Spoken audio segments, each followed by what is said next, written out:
Magandang araw po sa inyo, Sir Blair. Ganun na rin po sa lahat ng masugid mong tagapakinig at taga-suporta sa iyong mga YouTube channel na The Voice Addict at mga kwento ni Apong Isaac. Halos mag-iisang taon na rin po akong nakikinig sa mga kwento nyo. Kaya naisipan ko pong ibahagi ang sarili kong kwento. Minsan kasi, sa buhay ko, ay naramdaman ko na sobrang hina ko, Sir Blair. Dumating na po ako sa punto na tinanong ko ang Diyos kung bakit kailangan kong pagdaanan ang mga naging problema ko dahil pakiramdam ko ay hindi ko na kaya kasi mahina ako. Pero totoo pala na hindi tayo bibigyan ng ating Panginoon ng pagsubok na hindi natin kaya. Itago niyo na lamang po ako sa pangalang Ador. At ito po ang aking kwento. Ang pangyayaring ito sa buhay ko ay nangyari noong 20 anyos ako. Nakatira ako sa isang maliit na kubo at ang tanging kasama ko sa buhay ay si Lola Rosita. Hindi ako kadugo ni Lola Rosita. Inampun nila ako noon ni Lolo Abel nang nakita nila akong palaboy-laboy sa daan. Dahil wala silang anak, ay itinuring nila ako na para bang totoo nilang apo. Ipinaramdam nila sa akin kung paano magkaroon ng pamilya. Sa kasamaang palad, nung 12 taong gulang ako, ay pumanaw naman si Lolo Abel. Kaya si Lola Rosita na lang ang naiwang kasama ko sa buhay. Nang matapos ako ng high school, ay pumasok ako bilang kargador sa taniman ng nyog na pagmamay-ari ng pinakamayamang tao sa aming lugar na si Benjamin. Aminado ko na hindi ako malakas, pero mas pinili ko pa rin maging kargador dahil yun lamang ang trabaho na pwede kong mapasukan ng panahon na yon. Isang umaga, habang abala ako sa paglalagay ng mga buko sa sako, ay lumapit sa akin si Luis. Katrabaho ko siya at gaya ko ay isa rin siyang kargador. Hoy! Kanina ka pa dyan ah! Alam mo ba na dapat ay naisakay mo na ang mga yan? Kami kanina pa tapos sa trabaho namin, tapos ikaw hindi pa? Mas marami kasi itong ikakarga kong buko kaysa sa inyo eh. Kaya hindi pa rin ako tapos. Pero bibilisan ko na lang ang kilos ko. Paano mo bibilisan? En lit-lit na mga braso mo. Talaga bang kaya mo magtrabaho dito ha? Ano kaya kung sabihin ko kay Sir Benjamin na alisin ka na lang at palitan ka na? Huwag naman, Luis. Hindi ako pwedeng mawalan ng trabaho eh. Kasi ito na lang ang bumubuhay sa amin ni Lola Rosita. Alam mo, negosyo tong ginagawa ni Sir Benjamin at hindi charity. Kapag nalaman niya na nakakaantala ka sa dapat gawin dito, sigurado ako na tatanggalin ka niya. Anong nangyayari dyan? Bakit parang nagtatalo na naman kayong dalawa?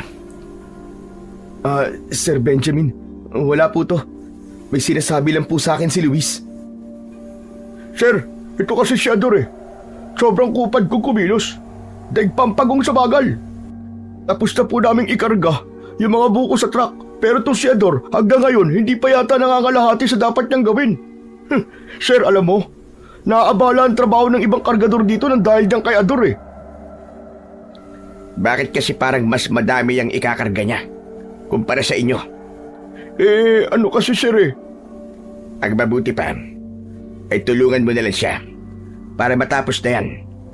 Pero sir, tapos na trabaho ko eh. Trabaho na po yan ni Ador. Kahit na pa tulungan mo na lang siya kaysa kung ano-anong sinasabi mo. Sige po. Matulungin naman po talaga ako eh. Ang totoo nga po niyan sir eh, naaawa ko kay Ador. Kasi ang payat-payat niya tapos kargador pa ang napili niyang trabaho. Sir, ano kaya kung tanggalin mo na siya rito? Hindi niya kasi talaga kaya ang trabaho dito eh. Hindi ikaw ang dapat na magsasabi niyan kundi si Ador. Ador, Kaya mo ba ang trabaho mo rito bilang isang kargador? Kaya naman po, sir. Aaminin ko po na mabigat po ang trabaho dito pero kaya ko naman po, sir. Saka kailangan ko po ang trabaho to, sir, kasi ito po ang bumubuhay sa amin ng lola ko. Narinig mo sinabi ni Ador Luis. Kaya niya ang trabaho niya rito. Kaya walang rason para tanggalin ko siya sa trabaho. Sige na. Tulungan mo na siya para matapos na ang pagkakarga niya ng mga buko sa truck. Kailangan ng maiatid ang mga yan sa bayan. Sige po, sir. Tutulungan ko na po si Ador. Matulungin talaga ako, sir, eh. Isang pilit na ngiti ang pinakawalan ni Luis kay Sir Benjamin. Nang umalis na ang amo namin, ay humarap si Luis sa akin habang matalim ang kanyang mga mata. Nakita mo ng ginawa mo? Binigyan mo pa ako ng dagdag na trabaho, visit ka. Imbis na nagpapahinga na ako ngayon. Hindi ako nag-utos sa'yo na tulungan mo ako. Si Sir Benjamin ang may sabi nun.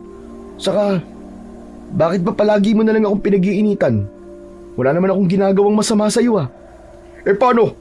Nakakainis ang pagmumukha mo eh. Kahit wala kang ginagawa, nakakaasar ka pa rin. Lalo na ngayon. Dahil sa'yo, magtatrabaho ulit ako. Hindi na ako nagsalita dahil mas lalong hahaba ang diskusyon namin ni Luis. Kahit kailan ay hindi naman din ako mananalo sa kanya, kaya mas mabuti pang manahimik na lang ako. Noon pa man ay mainit na ang dugo ni Luis sa akin. Nagsimula yon nung pumasok ako bilang kargador sa taniman ng nyog ni Sir Benjamin. Nahuli kasi si Luis na natutulog sa oras ng trabaho at nalaman yon ni Sir Benjamin. Inisip ni Luis na ako ang nagsumbong sa amo namin kahit hindi ako ang gumawa nun.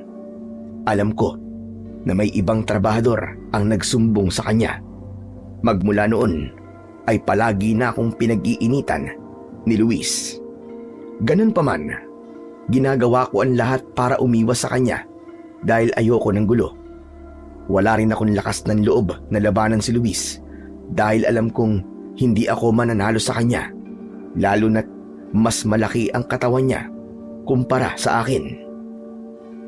Matapos ang maghapong pagtatrabaho, ay masaya akong naglakad pa uwi dahil araw yun ng sahod. Ngunit habang naglalakad ay napahinto ako nang humarang si Luis sa daraanan ko. Kinabahan ako dahil nakangisi siya. Alam ko na kapag nakangisi siya ng ganun ay may hindi magandang tumatakbo sa utak niya. Luis, anong kailangan mo? Ang ganda ng ngiti mo kanina pa. Oo nga pala, bagong sahod tayo. Magkano pala sinahod mo? Patingin nga. Bakit kailangan mo pang makita ang sinahod ko? Titignan ko lang naman eh. Sige na, ipakita mo na para makauwi ka na sa inyo. Kasi hindi kita paaalisin hanggang sa gawin mo ang gusto ko. Sige. Itong sinahod ko. Inilabas ko ang perang sinahod ko sa araw na yon at nagulat ako nang bigla yung hinablot ni Luis. Napamaang ako nang binilang ni Luis at kumuha siya ng 200 piso. Ibinalik niya sa akin ang perang natira at agad ko yung kinuha. Anong ginagawa mo? Bakit mo binawasan ang pera ko? Nakalimutan mo na ba? Kaya tinulungan kita kanina sa trabaho na dapat ay ikaw lang mag-isang gagawa. Bayad mo to sa akin para quits na tayo. Pero si Sir Benjamin na nag-utos sa inyo na, hindi naman ako. Kung gusto mo ng dagdag na sahod, sa kanya ka humingi at wag sa akin. Akin na nga yung pera ko. Pandagdag ko yan sa pambili namin ng bigas eh. Akin ng perang to.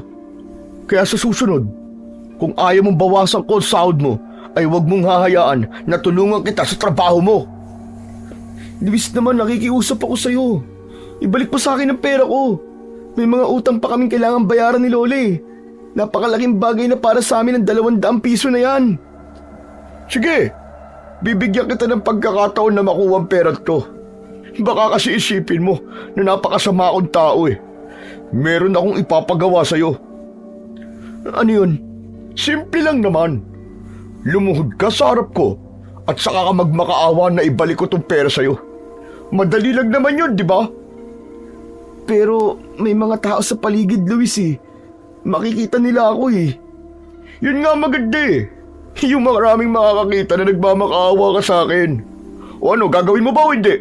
Kung ayaw mo, aalis na ako, dala tong pera mo. Hindi. Sige na. Gagawin ko na basta mangako ka muna na kapag ginawa ko ang sinabi mo, ay ibabalik mo ng pera ko. Ang dami mo pa sinasabi. Alam mo, wag na nga. Akin na talaga tong pera mo. Sandali lang. Oo na. Gagawin ko na, Luis. May pag-aalinlangan akong lumod sa harapan ni Luis at tumingin ako ng diretso sa mukha niya. Bahagya siyang natawa at ramdam ko na napakasaya niya na nagmukha na naman akong mahina sa mga mata niya. Akmang magsasalita na sana ako para magmakaawa nang biglang dumating ang kaibigan kong si Diyosa. Isa siyang bakla na manikurista. Bata pa lang ay magkaibigan na kami ni Diyosa at kahit iba ang kasarian niya sa akin ay hindi yun naging hadlang upang maging magkaibigan kami. Ako kasi ang klase ng tao na hindi tumitingin sa kasarian upang maging kaibigan ko. Basta alam kong mabuti kang tao, ay kaya kong makipagkaibigan sa'yo kahit ano pa ang iyong kasarian. Hinila ako ni Diyosa at itinayo niya ako. May pagtataka niya akong tinignan. Hoy, ano ka ba? Anong ginagawa mo, friend? Bakit ka nakaluhod sa harapan ng Luis na yan? Ano bang akala mo sa kanya, santo? Tignan mo nga ang pagmumukha niya. Mukha siyang demonyo. Hoy, bakla! Huwag ka makialam dito ha. At paanong hindi ako makikialam, ha? Friend ko tong kinakawawa mo, no? For sure, pinaluhod mo siya. Tinatakot mo na naman ba si Ador, ha? Ikaw, ha? Pwede ba? Huwag mong gamitin yung laki ng katawan mo para pasunurin si Ador sa kung anong iniisip mo. Diyosa, ayos lang. Di naman niya ako pinilit na gawin yun eh. Kailangan ko kasing lumod sa harapan niya para ibalik niya sa akin yung pera ko. Ano?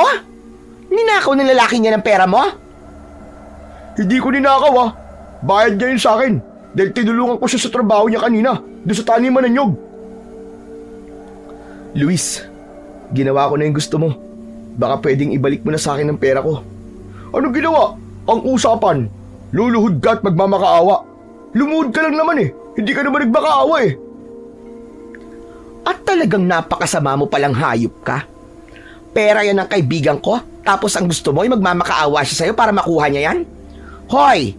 Mahiya-hiya ka namang demonyo ka! Luis, parang awa mo no. Akin ang pera ko. Ang usapan ay usapan. Hindi mo nagawa sinabi ko kaya akin na to. Bigyan mo pa ako ng isa pang pagkakataon. Gagawin ko na ng tama ang gusto mo. Hindi na. Naubos na ang oras ko sa'yo. Diyan ka na nga! Tumalikod si Luis at mabilis siyang naglakad palayo. Hahabulin ko pa sana siya, pero maigpit na hinawakan ni Diyosa ang braso ko. Ano ka ba, friend? Huwag mo na nga sundan ang Luis na yan. Hayaan mo na siya. Kakarmahin din ng bakulaw na yon someday. Pero 200 piso pa rin yun eh. Para sa akin, malaking halaga yun. 200? Kapalit ng digdinad mo? Naku ha? Wag na. Isipin mo na lang na malaki ang pangangailangan ng Luis na yon. Kaya kailangan niya magnakaw ng pera sa'yo. Kunwari ay tulong mo na lang yun sa kanya. Pero, para hindi ka na masad, bibigyan na lang kita ng datong. Ano to? 50 pesos? O bakit? Chusi ka pa ba? Aba. Makakabili na ng 1 kilong bigas yan, ano? Alam mo, ang mabuti pa ay ihatid na kita sa inyo at baka mamaya ibalikan ka pa ni Luis. Tara, let's! Mabigat ang loob na naglakad ako pa uwi sa aming bahay habang nasa tabi ko si Diyosa. Maaaring sa iba ay maliit na halaga ang 200 piso pero para sa akin na mahirap ay malaki na yon. Nang malapit na kami ni Diyosa sa bahay ay kinausap ko siya. Oo nga pala, huwag mong sabihin kay Lola ang nangyari ha. At bakit naman? Kilala mo si Lola Rosita.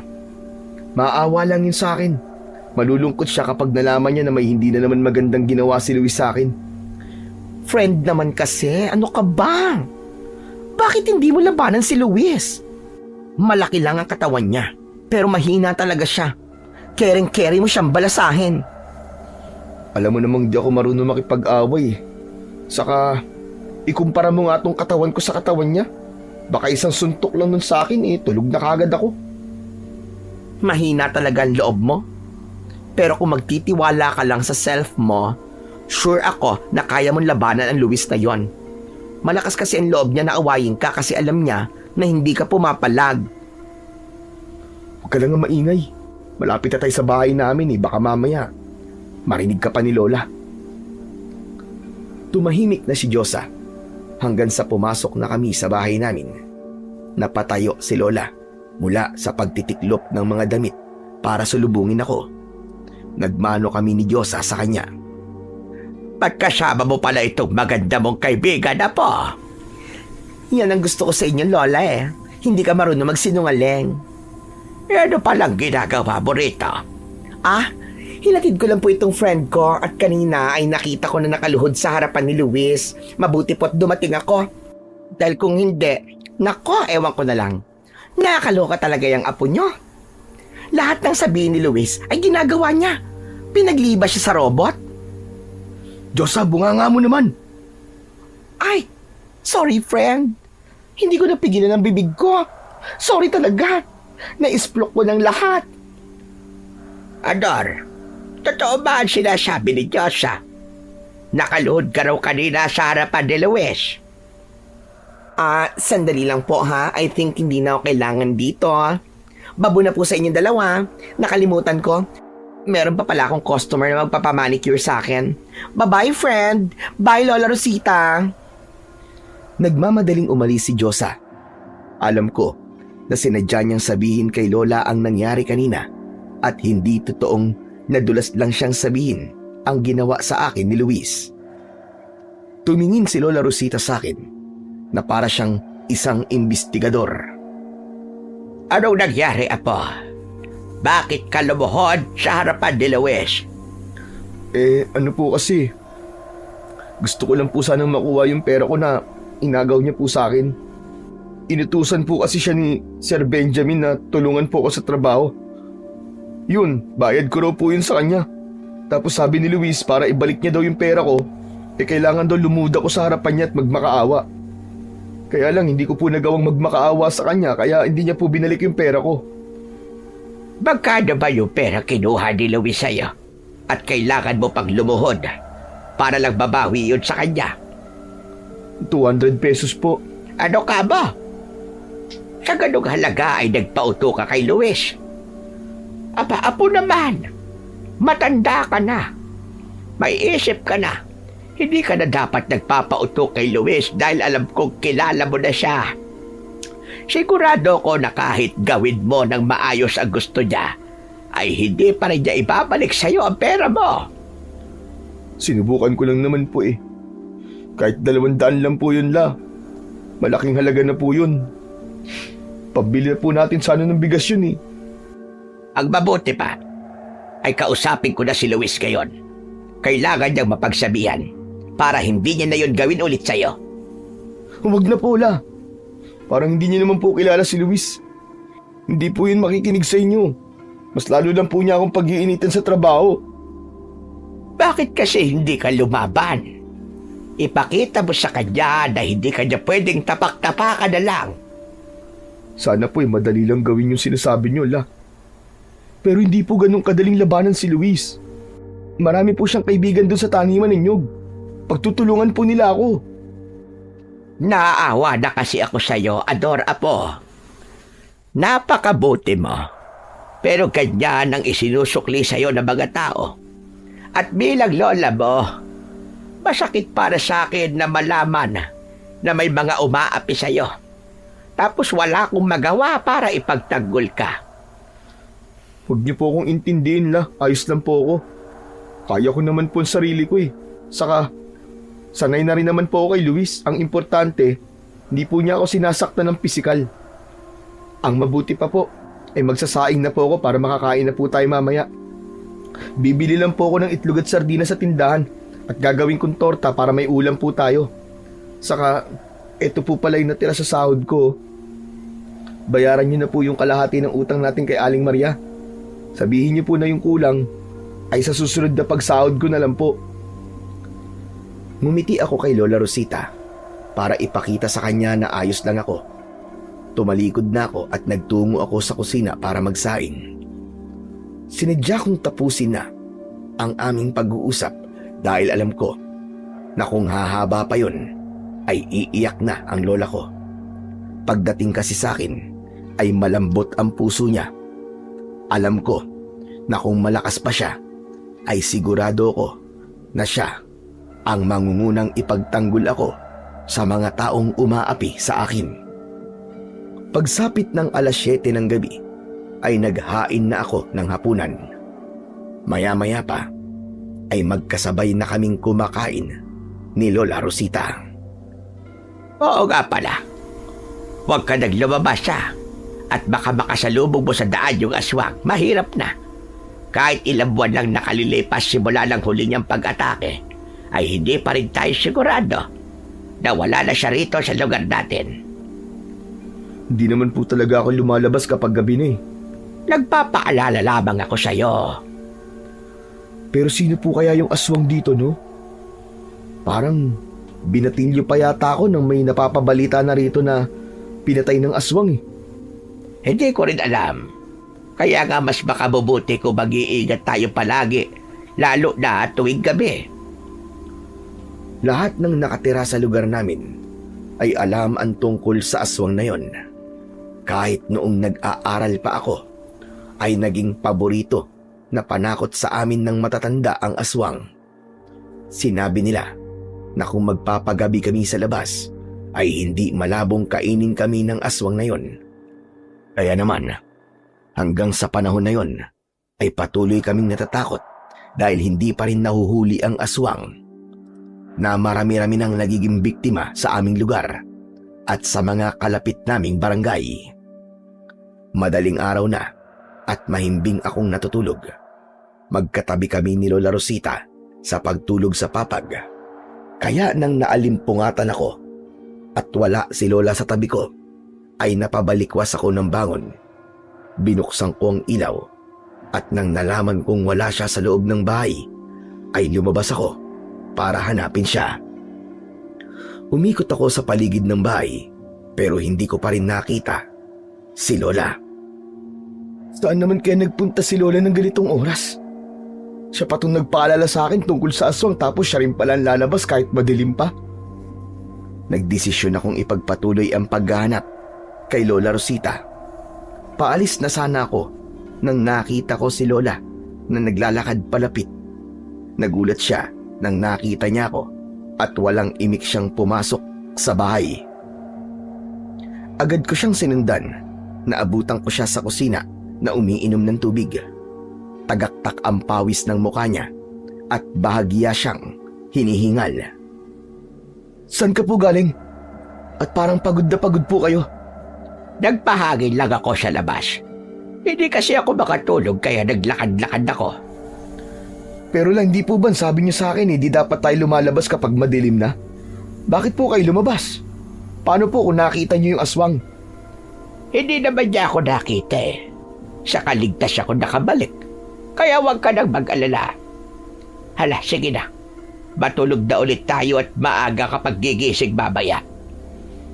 Gusto ko pa sanang kausapin si Lola Rosita.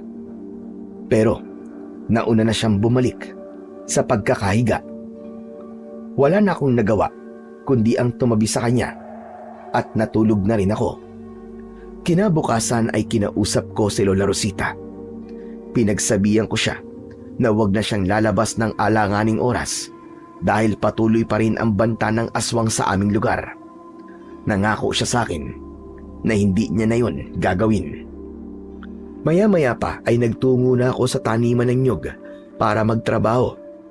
Habang inaayos ko ang mga sako na paglalagyan ng mga buko, ay nakita ko si Luis na kausap ang ibang trabahador. Napansin ko ang bendang nakabalot sa kaliwang braso niya. Sa lakas ng boses ni Luis ay hindi ko naiwasang marinig ang sinabi niya. Maniwala kayo! Pinasok ng aswang ang bahay ko kagabi. Nakita niyo itong benda ko sa braso? Sugat to na nakuha ko sa aswang. Hinalmot niya kasi ako eh. Pero nakapagtataka. Nakapagkatapos niya ako masugatan, ay umalis na kagad siya. Sayang nga eh. Kung di siya umalis, naku po, lalabanan ko talaga siya. Talaga naman papatay ko siya. Pupugutan ko siya ng ulo para makita ng lahat na nagawa kong patayin yung aswang na yon. Kilala ko si Luis, kaya alam ko na may posibilidad na gawa-gawa niya ang kwentong yun para makapagyabang. Hindi ko napigilan ang sarili kong tumawa ng mahina sabay iling. Nagulat ako nang sigawan ako ni Luis at doon ko nalaman na nakita niya ang ginawa ko kaya lumapit siya sa akin. Anong tinatawa-tawa mo, ha? Ako ba pinagtatawanan mo? Ha? Hindi ah. May naalala lang kasi akong nakakatawa kaya tumawa ako ng mag-isa. Sinungaling! Narinig mo yung sinabi ko. At siguro iniisip mo na hindi totoo mga sinabi ko. Huling-huli kita. Na pagkatapos ko magsalita ay tumawa ka. Hindi kita pinagtatawanan, Luis. Nagkakamali ka ng iniisip. Magsasalita pa sana si Luis ng isang trabahador ang dumating at sinabi na pinapatawag kami lahat ni Sir Benjamin sa labas ng bahay nito. Nagpasalamat ako dahil may dahilan na ako para layuan si Luis. Nagmamadali akong naglakad palayo sa kanya. Isa ako sa mga naunang dumating sa harapan ng malaking bahay ni Sir Benjamin na nakatayo hindi kalayuan sa taniman ng nyog. Nang makumpleto na ang lahat ng trabahador, ay nagsimula na siyang magsalita. Hindi na ako magpapaligoy-ligoy pa. Nakarating sa akin na may mga nawawalang sako-sako ng nyug na nakaimbak sa bodega. At may hinala ako na ginagawa ang pagnanakaw na yun tuwing gabi. Kaya simula sa araw na ito, ay magkakaroon na ng pagbabago sa trabaho nyo rito. Kada gabi, ay isa sa inyo magbabantay sa buong taniman ng nyug. Magkakaiba ang magbabantay sa bawat gabi para hindi kayo mahirapan. Huwag kayong mag-alala dahil may karagdagang sahod ang ibibigay sa mga magbabantay. At kung sino makakahuli sa magnanakaw, ay bibigyan ko ng gantimpala. Mawalang galang na, sir. Pero ano pong gantimpala? Pera. 10,000 piso. Nagkaroon ng bulungan ang mga trabahador habang ako naman ay matamang nakatingin kay Sir Benjamin habang isa-isa niyang tinitignan ang bawat isa sa amin. Kinabahan ako nang huminto ang mga mata niya sa akin. Ikaw, Ador. Ikaw ang itatalaga kung magbabantay mamayang gabi. Ho? Ano po? Bakit ako po? Ayaw mo ba? Hindi naman po sa ganun, sir. Naku, sir. Hindi mo maaasahan niya si Ador. Panigurado kapag nakita niya yung magnanakaw, ay matatakot siya. Kaya hindi niya yung mahuhuli.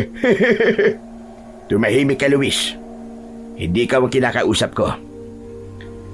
Ano, Ador? Kaya mo bang magbantay mamayang gabi? Sige po, sir. Pumapayag po ako. Mabuti naman kung ganun. Pagka-uwi mo sa bahay mo, ay bumalik ka rito ng alas 7 ng gabi at simulan mo na ang pagbabantay. Matatapos ang pagbabantay mo kapag alas 5 na ng umaga. At dahil alam kong mapupuyat ka, ay di na muna kita papapasukin bukas. Pero may sahod ka pa rin. Ganon din ang gagawin ng mga susunod na magbabantay. Ngayon, pwede na kayong bumalik sa inyong mga trabaho. Habang naglalakad ako papunta sa pwesto ko, ay hindi ko napigilang makaramdam ng kaba at takot. Tama kasi ang sinabi ni Luis. Wala akong ideya kung kaya ko bang hulihin ang mga magnanakaw kapag nakita ko sila. Pero kailangan ko yung gawin dahil naisip ko na baka kapag tumanggi ako sa utos ni Sir Benjamin, ay tanggalan niya ako ng trabaho.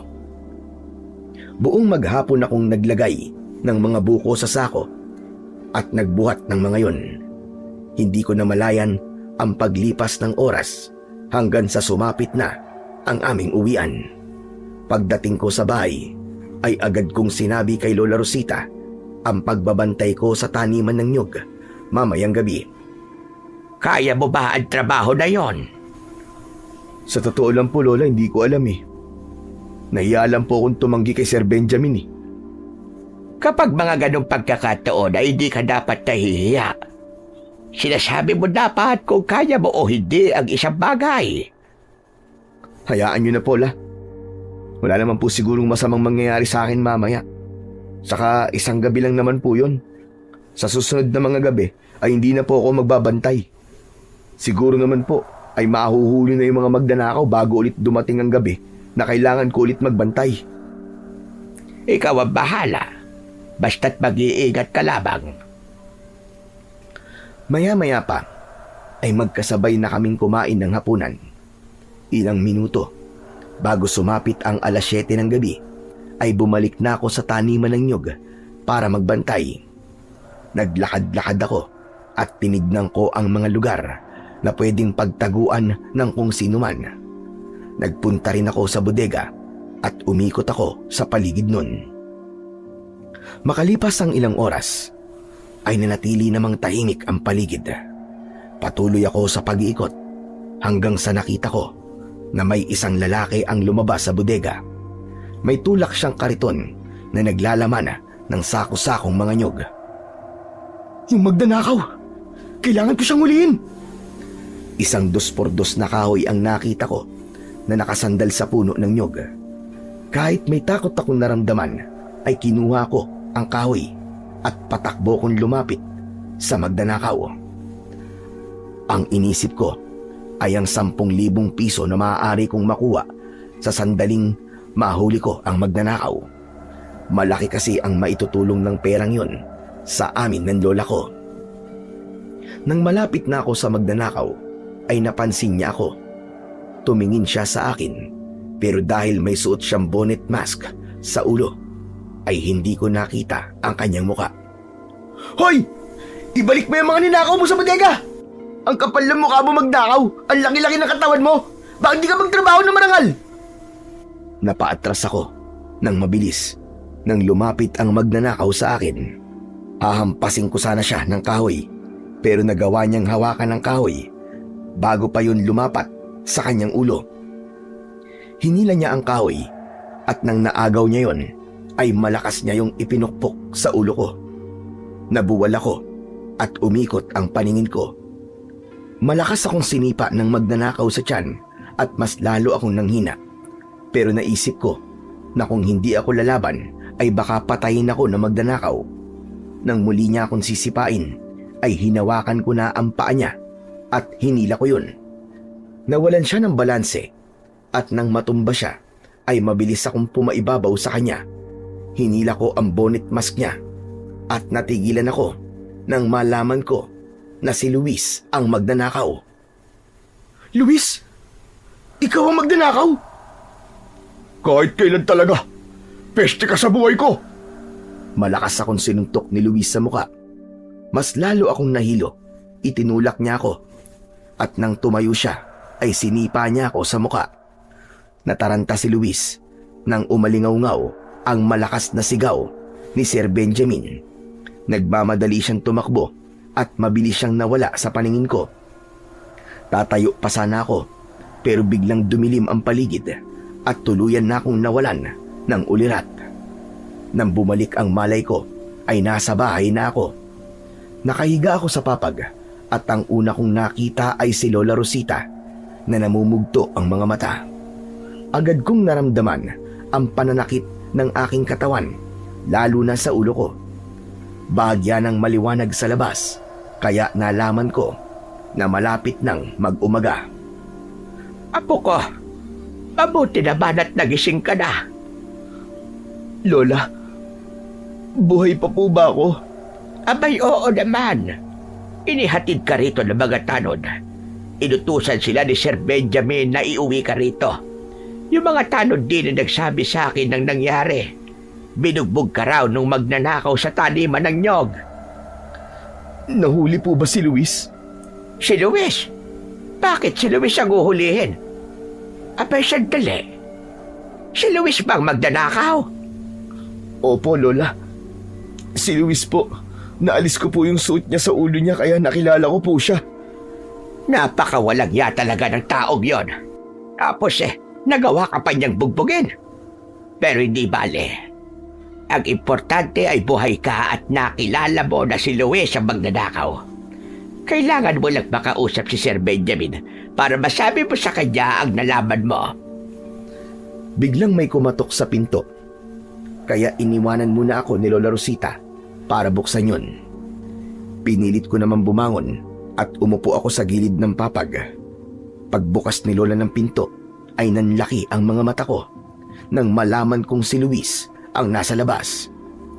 Walang imik siyang pumasok at natakot ako dahil palapit siya sa akin. Ang akala ko ay sasaktan niya ako pero lumuhod siya sa harapan ko.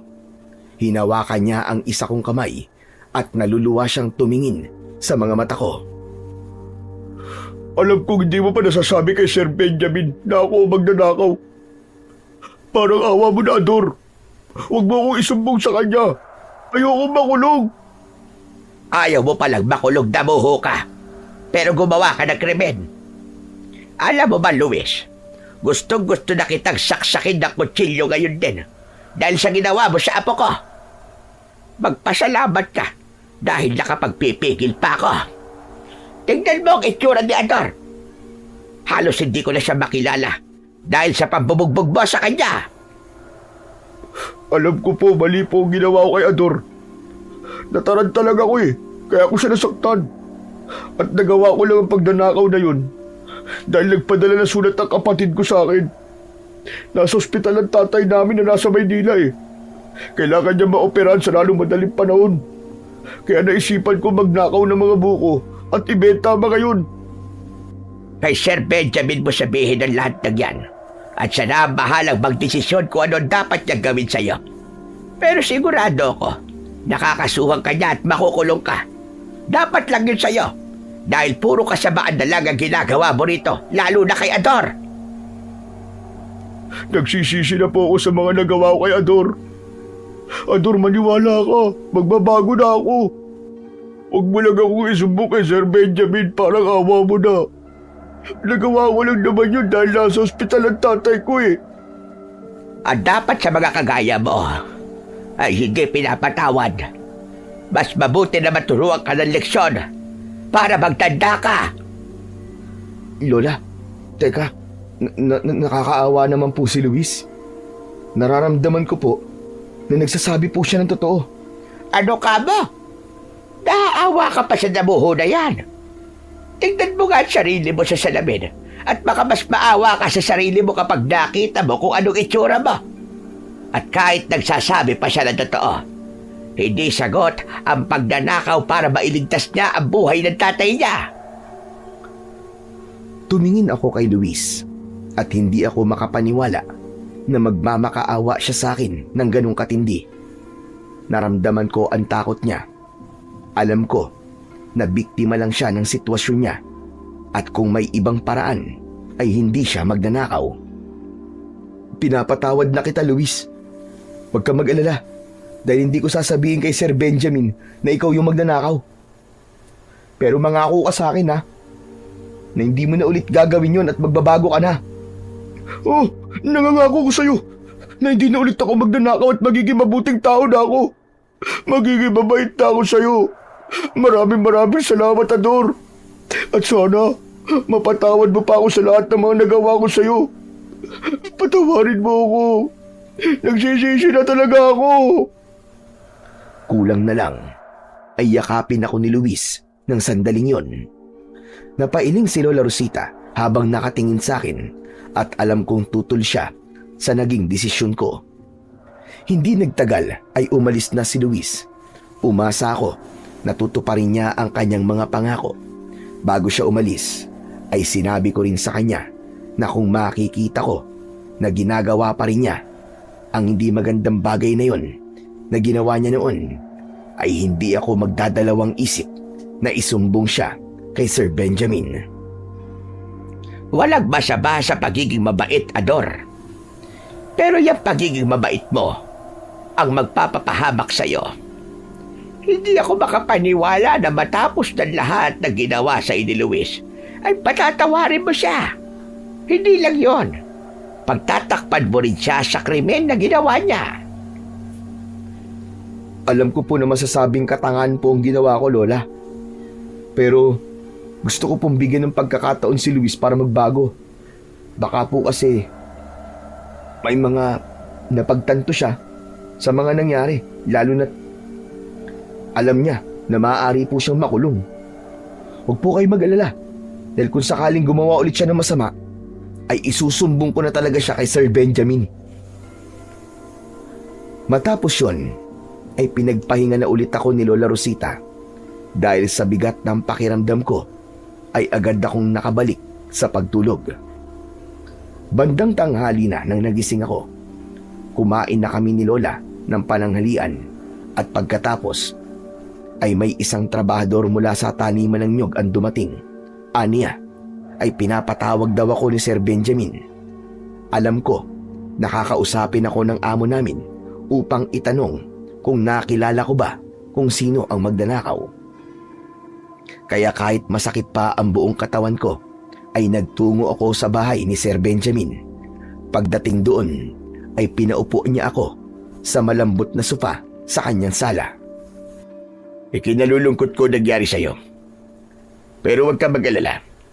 Dahil sasagutin ko ang pagpapagamot mo at sasahod ka pa rin kahit hindi ka pumapasok sa trabaho. Magpagaling at magpalakas ka muna bago ka bumalik sa pagtatrabaho. Maraming salamat po, sir. Alam mo kung bakit kita pinatawag dito. Pasensya ka na kung kailangan kitang kausapin kahit puno pa ng sugat at pasa ang katawan mo. Kaya lang, ay hindi ko na kayang maghintay ng ilang araw pa dahil gusto ko nang malaman kung sino ang magnanakaw ng mga nyog. Nakita mo ba ang mukha niya? Nakilala mo ba siya? Pasensya na po, sir. Pero hindi po eh. Paanong di mo siya nakilala? Kahit nasa malayo ako, ay nakita kong nagawa mong tanggalin ang nakasaklob sa ulo niya. Isa pa, naiwanan na magnanakaw ang bonnet mask niya. Kaya sigurado akong nakita mong kanyang mukha. Tama po kayo, sir. Nakita ko nga po ang mukha ng magnanakaw.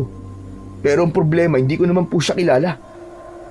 Sa palagay ko, sir, di po siya taga rito sa lugar natin eh. Malamang dayo po ang magnanakaw na yun.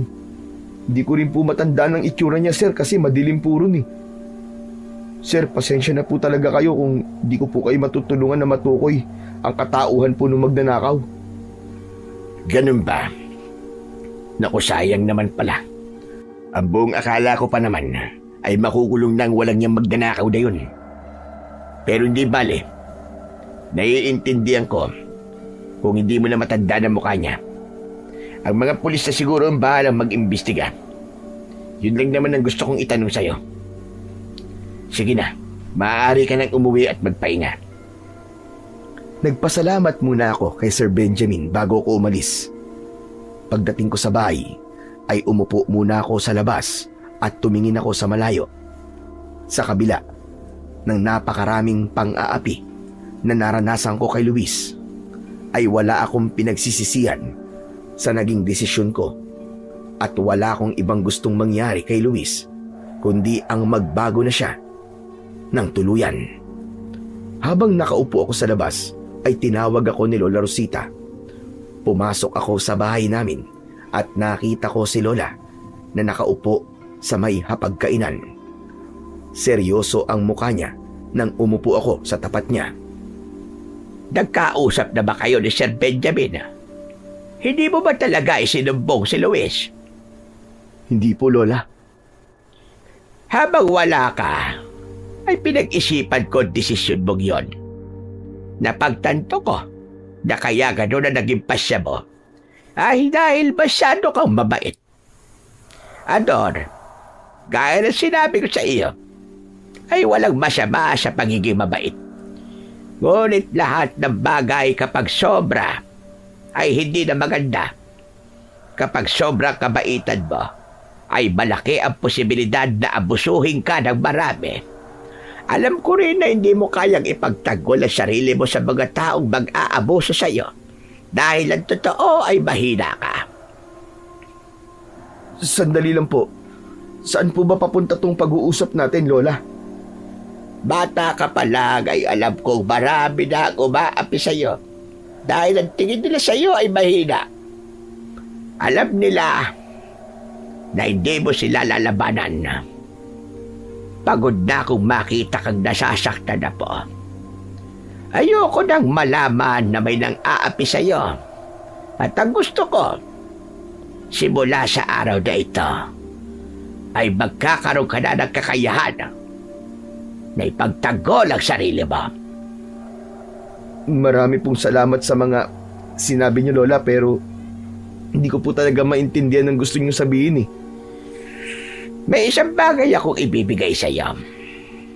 Isang bagay na magagamit mo kung sakaling merong mag-aapi sa iyo o kapag kailangan mong lumaban.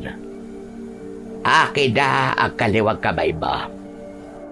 Nagtataka man, ay sinunod ko pa rin si Lola. Ipinatong ko sa lamesa ang kaliwang kamay ko. May inilabas si Lola na isang pulseras na gawa sa itim na tali. Meron yung kulay puting bagay na tila palawit. Sa unang tingin, ay alam kong pangil ng isang hayop ang palawit nun, ngunit hindi ko matukoy kung saang hayop nagmula ang pangil na yon. Isinuot ni Lola Rosita sa braso ko ang pulseras. Ano po ba to? At paano ko po magagamit ang isang pulseras para ipagtanggol ang sarili ko? Ang pulseras na yan ay may mutya ng pangil ng kalabaw. Pangil ng kalabaw? Meron po bang pangil ng kalabaw? Parang wala naman po ah. Meron. Pero bihira ang kalabaw na nagtataglay ng pangil. At mapalad ang taong makakakuha ng pangil ng kalabaw dahil isa yung mutya na nagbibigay ng kakaibang lakas. Siya magmamay-ari doon. Ang ibig niyo po ba sabihin ay magiging malakas na ako dahil suot ko na tong pulseras na may mutya ng pangil ng kalabaw? Eh wala naman po akong nararamdamang kakaiba sa katawan ko ngayon. Parang ganun pa rin naman ako. Niloloko niyo lang po yata ako, Lola eh. Hindi mo agad-agad mararamdaman ang kapangyarihan ng mutya na yan. Kailangan mo munang malagay sa isang matinding panganib upang magising ang kapangyarihan ng mutya. Ewan ko po pero parang hindi po kapani-paniwala ang mga sinabi niyo sa akin eh. Saka, saan niyo po ba nakuha ang bagay na to? Yan ay pagbabay-ari doon ng Lolo Abel mo. Siya ang unang gumamit niyan nung siya ay isa pang manunugis at antingero. Manunugis? Antingero? Ibig niyong sabihin eh, nakikipaglaban noon si Lolo sa mga aswang? Tama ka. Hindi mo yun nalaman dahil ginagawa yun ng lolo mo. Bago ka pa, dumating sa buhay namin. Ang mutya ng pangil ng kalabaw ang nagbigay sa kanya noon ng kakaibang lakas at tapang. Kaya napakaraming aswang ang natalo at napatay niya. Abay sa totoo lang, ayoko sanang ibigay yan sa iyo. Dahil ayokong umasa ka sa isang mutya para lang maging matapang ka. Pero nang nakita ko ang itsura mo matapos kang bugbugin ni Luis, ay naisip ko na kailangan mo bagay na yan. Sige, sabihin na po nating totoo nga ang kapangyarihan ng mutyang ito. Pero sa tingin ko po, ay hindi ko naman po ito kailangan, Lola eh. Ang sabi po ni Luis ay magiging mabait na po siya sa akin. Kaya para saan pa po ito, di ba? Maaring hindi ka na nga aapihin o aawayin ni Luis. Pero hindi mo alam ang pwedeng mangyari sa mga susunod na araw. May mga bagong tao kang makikilala na pwedeng manakit sa iyo. At gusto ko ay may kakayahan ka ng lumaban kapag dumating ang pangyayari niyo sa buhay mo. Kaya maniwala ka sa kapangyarihan ng mutyang yan, Apo. Mas magiging malakas ka kung magkakaroon ka ng tiwala sa pinaggagalingan ng iyong kapangyarihan. Hinawakan ni Lola Rosita ang isa kong kamay at masuyo niya yung pinisil. Tinignan ko ang mutya ng pangil ng kalabaw at hanggang sa sandaling yon ay hindi ko alam kung dapat ba akong maniwala na meron yung kapangyarihan o wala. Kinagabihan, habang mahimbing akong natutulog, ay may kakaiba akong naramdaman. Bigla akong nagising sa hindi malamang dahilan. Kinabahan ako nang hindi ko nakita si Lola Rosita sa tabi ko. Agad akong lumabas ng bahay at labis akong nagimbal. Nang pagpunta ko sa likod ng bahay ay isang kahindik-hindik na nilalang ang naroon. May mahahaba siyang kuko at matutulis na mga ngipin. Nanlilisik ang malalaki niyang mga mata. May umaagos na malapot na laway mula sa bibig niya. Napatda ako at hindi kagad ako nakagalaw. Sigurado ko na ang nilalang na yon ay ang aswang na pumapatay ng mga tao sa aming lugar. Hindi nagtagal ay unti-unting lumapit sa akin ang aswang. Tatakbo sana ako, pero naramdaman ko ang bahagyang pag-init ng mutya ng pangil ng kalabaw. May gumapang nakakaibang enerhiya sa buong katawan ko na alam kong mula sa mutya. Mabilis na nawala ang takot ko at naramdaman ko na sa sandaling yon ay kayang-kaya kong labanan ang aswang. Alam ko na nabuhay na ang kapangyarihan ng mutya dahil gaya ng sinabi ni Lola ay kailangan kong humarap sa isang matinding panganib upang mabuhay ang kapangyarihan nun. Huwag kang lalapit! Hindi ako natatakot sa'yo! Nasaan ang lola ko, ha? Huwag mong sabihin na may ginawa ka sa kanya!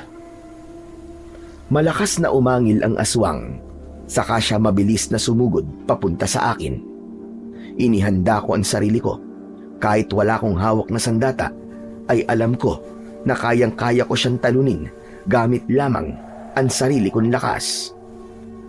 Pagkalapit sa akin ng aswang, ay hinawakan ko ang katawan niya at walang kahirap-hirap ko siyang binuhat. Ibinalibag ko siya sa lupa at narinig ko ang pag-igit niya. Agad na tumayo ang aswang at mabilis siyang tumakbo papunta sa talayban sa likod ng aming bahay. Si Lola, baka kaya wala siya sa bahay ay kung ano nang ginawa sa kanya nung hayop na aswang na yun. Kailangan ko sundan yung aswang. Sinundan ko ang pinuntahan ng aswang pero hindi ko na siya nakita. Hindi pa rin ako tumigil sa paglalakad hanggang sa nakarating na ako sa kakauyan, nakadugtong ng talayban. Malakas ang pakiramdam ko na naroon ang aswang dahil yun lamang ang lugar na maaari niyang pagtaguan. Nagpatuloy ako sa paghahanap sa aswang hanggang sa may narinig akong kaluskos sa kung saan. Sinundan ko ang tunog na yon at nagtago ako sa likod ng isang puno nang nakita ko ang aswang. Sa palagay ko ay nagbabago na siya ng anyo at magiging tao na siya. Kaya imbis na atakihin siya, ay hinintay ko na magpalit siya ng anyo upang malaman ko kung sino ang aswang. Hindi nagtagal ay tuluyan nang naging tao ang aswang at labis akong nagimbal nang nalaman ko na si Lola Rosita ang aswang na yon. Nanlamig ang buong katawan ko. Gusto kong isipin na panaginip lamang ang lahat, pero hindi ko kayang itanggi sa sarili ko na yun ang katotohanan. Sinamantala ko ang pagkakataon habang nanghihina pa si Lola Rosita. Tahimik at nakatulala akong bumalik sa bahay. Pagdating sa bahay ay wala sa sarili na umupo ako sa papag. Si Lola, siyang aswang. Ibig sabihin, siya rin ang pumatay sa mga tao rito sa lugar namin. Napapitlag ako nang pumasok si Lola Rosita. Maging siya ay nagulat nang nakitang gising ako. Ador? Abay, bakit gising ka pa? Nagising po ako kasi may naramdaman po akong kakaiba. Isang aswang pong nakita ko sa likod ng bahay. At dahil sa kanya, ay nagising na ang kapangyarihan ng mutya. Nararamdaman ko na po ang kapangyarihan at lakas ng mutya ng pangil ng kalabaw. Mabuti naman kung ganon. Ikaw, kumusta ka? Hindi ka ba sinaktan ng aswang? Ayos lang naman po ako, Lola. Kayo po, saan po kayo galing? Ang totoo niyan ay nauna akong nagising sa'yo. Lumabas ako at tama ka. May aswang sa labas. Tumakas ako sa kanya. Sinubukan kong ilayo siya sa bahay natin para hindi kanya saktan. Nakita ko po kayo, Lola. Alam ko na ang totoo. Isa kang aswang. Sinundan ko kanina yung aswang nung tumakas siya at nakita ko mismo na naging ikaw yung aswang. Umurong ang dila ni Lola Rosita. Parehas na nangilid ang luha namin. Hayaan mo kong magpaliwanag, Apo. Ang buong akala ko, Lola, ay kilala na kita. Dahil mula pagkabata ay magkasama na tayo. Pero hindi pa pala. Meron ka palang tinatagong sikreto. Hindi ko akalain na ang taong umampon at nag-aruga sa akin ay isang aswang na pumatay sa napakaraming tao sa lugar na to. Ano ba sinasabi mo? Hindi ako ang pumatay sa mga tao rito. Oo, inaamin ko aswang ako. Pero hindi ako pumapatay o kumakain ng tao. Inamin mo na po na aswang ka. Kaya aminin mo na rin ang mga ginawa mo.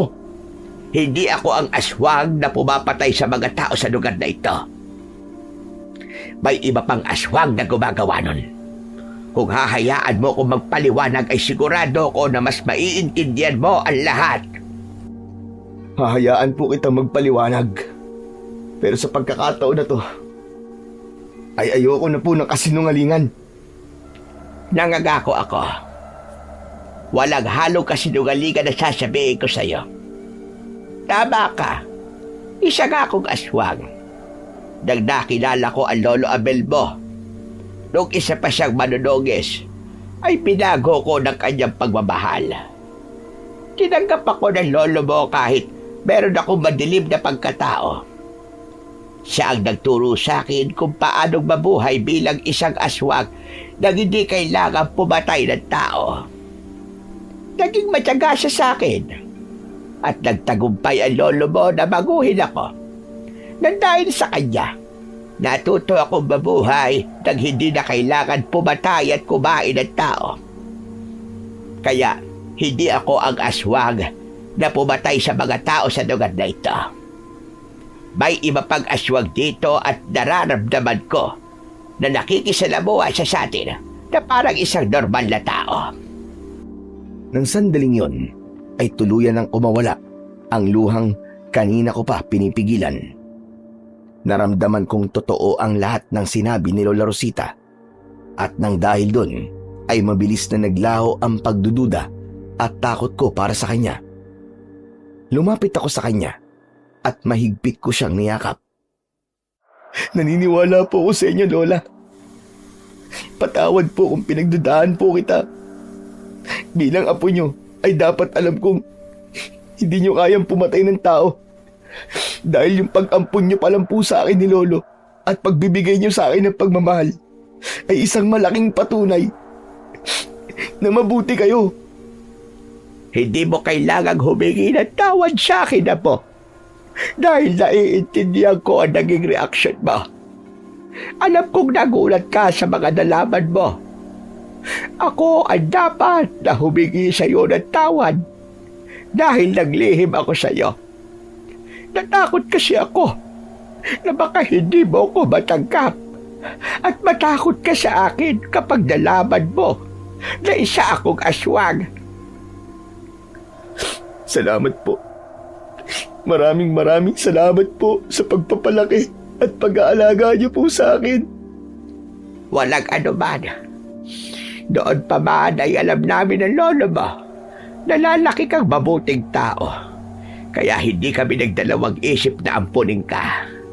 At wala kami pinagsisisihan na ginawa namin yon. Maraming salamat po talaga, Lola.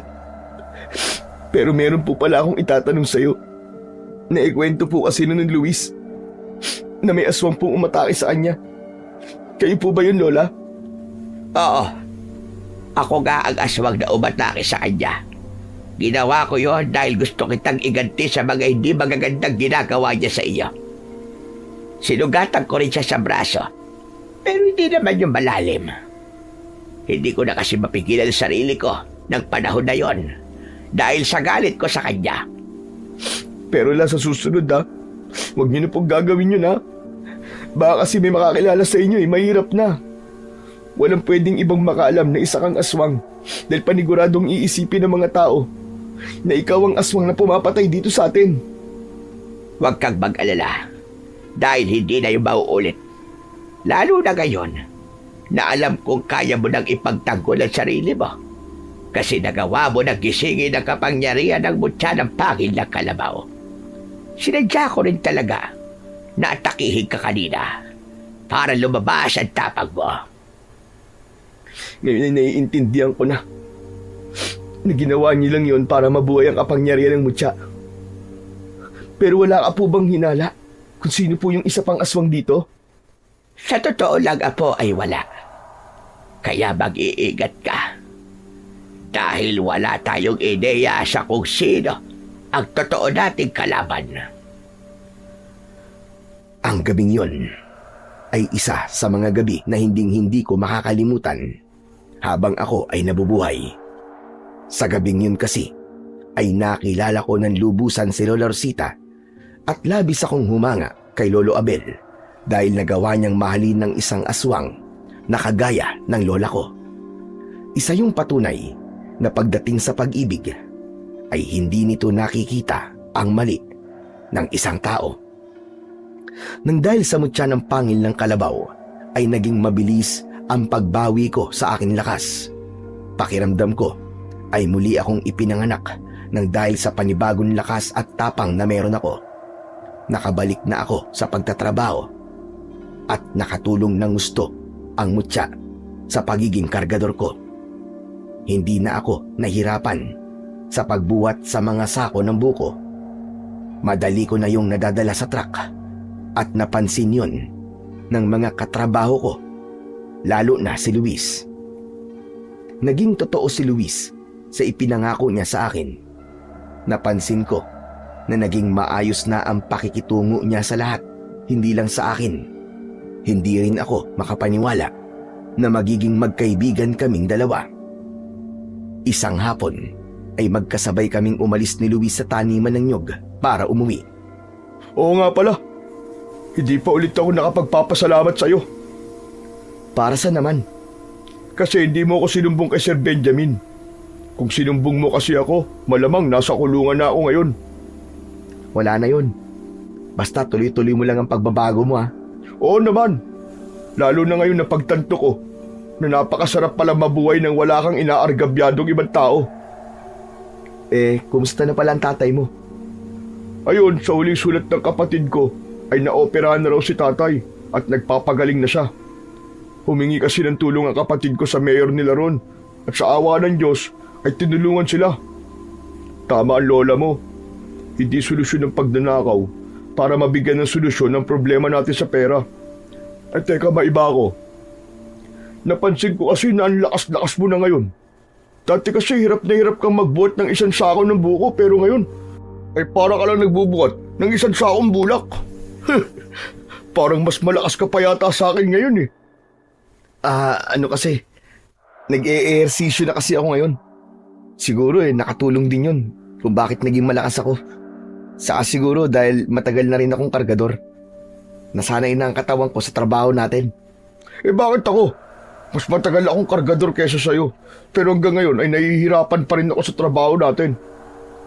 Hindi ko rin alam, Luis Oo nga pala. Hindi ba ikaw na ulit ang magbabantay sa taniman ng nyug mamayang gabi? Oo. Hindi pa rin kasi tumitigil si Sir Benjamin hanggat hindi nahuhuli yung magdanakaw. May hinala pa rin siya na babalik yung magdanakaw sa taniman niya. Kaya hanggang ngayon, pinapabantayan pa rin niya yung taniman ng nyug. Wala siyang kaalam-alam na hindi na babalik yung magdanakaw dahil nagbago na. At yun ay dahil sa'yo. Maraming salamat sa pagbibigay sa akin ng pagkakataon na magbago. Napahinto kami ni Luis sa paglalakad namin nang humarang si Diyosa sa harapan namin. Nanlalaki ang mga mata niya na para bang anumang sandali ay handa siyang makipagsuntukan. Hoy, Luis! Ano na namang ginawa mo sa friend ko, ha? Kumalma ka, Diyosa. Walang ginagawang masama si Luis sa akin. Ang totoo nga niyan eh. Magkaibigan na kaming dalawa eh. Ha? Anong sinabi mo? Tama ba ang pagkakarinig ko? Kayong dalawa? Friendship na? Oo nga, magkaibigan na kami. Kaya hindi mo na kailangan magalit sa kanya. Diyos ko! Magugunaw na ba ang mundo? Paano naging mag-friendship kayong dalawa? Hoy, Ador, umamin ka nga. Tinakot ka ba nitong si Luis, ha? Kinindap pa niya si Lola Rosita? Kaya nagiging sunod-sunuran ka na naman sa mga sinasabi niya? Walang kidnapang nangyari, Diyosa. Isipin mo na lang na sadyang may mga pangyayari talaga sa buhay na hindi natin inaasahang mangyari. Ang importante, magkaibigan na kami ni Luis ngayon. Pwede mo na rin siya maging kaibigan kung gusto mo. Oo nga naman, Diyosa. Pwede tayo maging magkaibigan. Ay nako, wait lang ha. Hindi ako sure na magiging friend din kita eh. Baka jombagin mo kasi ako ha. Hindi na ako nananakit ngayon. Promise. Si Ador ang makakapagsabi niyan. Well anyway, kung nagbago ka ng talaga, edi happy fiesta! Good for you! At least, hindi ka nasakit sa ulo ng mga tao rito lalo na kay Ador. O siya, sige na. Kailangan ko ng gumora kasi magpapalinis pa ng kuko si Aling Juanita. Kailangan ko ng puntahan yon kasi for sure aabutin ako ng madaling araw kasi parang dinosaur ang mga kuko nun. Ay Diyos ko, ewan ko ba. O bay na sa inyong dalawa ha, mag-iingat kayo ha. Nang nakaalis na si Diyosa, ay ipinagpatuloy namin ni Luis ang paglalakad. Naunang nakarating si Luis sa bahay nila. Nang nakauwi na ako, ay inabot ko kay Lola Rosita ang isang plastik ng bigas na binili ko. Kumusta na ba ang trabaho mo kanina, Apo? Ayos na ayos po. Napakalaking tulong po talaga nitong mutya sa akin kasi naging madali na po ang trabaho ko. Pakiramdam ko nga po kaya ko po magbuhat ng 2 sako ng nyug. Pero hindi ko po ginawa yun kasi paniguradong magtataka po ang mga katrabaho ko. Tama yung ginagawa mo. Huwag mong ipapaalam sa iba ang tungkol sa mutya na meron ka dahil maaaring pag-interesan niya ng ibang tao. Paniguradong yon ang magiging dahilan para manganib ang buhay mo. Oo nga pala, Lola, mamayang gabi magbabantay na naman po ako sa taniman ng nyug. Hanggang ngayon po kasi pinapabantayin pa rin po ni Sir Benjamin. Baka raw po kasi bumalik yung magnanakaw. Pero huwag po kayo mag-alala kasi wala na po ang magnanakaw kasi nagbago na si Luis. Siguro kapag napansin ni Sir Benjamin na wala nang nangyayaring nakawan, ay papatagilin na rin po niya kami sa pagbabantay tuwing gabi. Malakas na ang loob ko na magbantay sa taniman ng nyog dahil bukod na sa akin na ang mutya ng pangil ng kalabaw, ay alam ko rin na wala na roong magnanakaw. Pagsapit ng 7:00 ng gabi, ay nagtungo na ako sa taniman ng nyog ni Benjamin. Nagulat ako nang biglang lumapit sa akin si Luis at inakbayan niya ako. Luis, ano ginagawa mo rito? Sasamahan kita sa pagbabantay. Pambawi ko to doon. Sa pagbawas ko ng 200 piso sa sahod mo kasi tinulungan kita sa trabaho mo. Naaalala mo pa pala yun? Oo naman. Pero huwag ka mag-alala dahil hindi ko nababawasan ang sahod mo ngayon. Mabuti na lang at sasamahan mo ako ngayong gabi. Nakakainip kasi talaga ang magbantay dito Maganda na nandito ka para meron akong makakausap. Hindi nagtagal ay sinimulan na namin ni Luis ang pag-iikot sa taniman ng nyog.